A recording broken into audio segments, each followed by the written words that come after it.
உபாகமம் 31:8 சொல்கிறது, கர்த்தர் தாமே உன்னோடு இருப்பார். கர்த்தராகிய இயேசு கிறிஸ்து சொல்லுகிறார், உலகத்தின் முடிவு பரியந்தம் சகல நாட்களிலும் நான் உன்னோடு இருப்பேன் என்றார். நம்முடைய தாய் தந்தை நம்மை கைவிட்டாலும் மறந்தாலும் நான் உன்னை விட்டு விலகுவதும் இல்லை, உன்னை கைவிடுவதும் இல்லை என்கிறார். நீ என்னால் மறக்கப்படுவதில்லை என்று கர்த்தர் சொல்லுகிறார். கர்த்தர் நம் முன்னே செல்கிறார். இஸ்ரவேலின் தேவன் நம் பின்னே வந்து நம்மை காக்கிறார். கர்த்தர் நம் முன்னே சென்று கோணலானவைகளை நம் வாழ்க்கையிலிருந்து அப்புறப்படுத்துகிறார். யார் நம்மை புறம்பே தள்ளினாலும் தேவன் நம்மை ஒருபோதும் தள்ளுவதில்லை.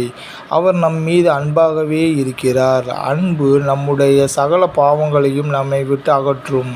தேவன் நம்மை இயேசுவின் மூலம் தம்முடைய பிள்ளையாக மட்டுமே பார்க்கிறார். அவர் வந்து நம்மை அழைத்துச் செல்லும் வரை இந்த பூமியில் பயமின்றி வாழ்ந்திருப்போம். தேவனே நம்மை காக்கிறவராய் இருக்கிறார். தேவனுக்கே மகிமை உண்டாவதாக. ஆமேன்.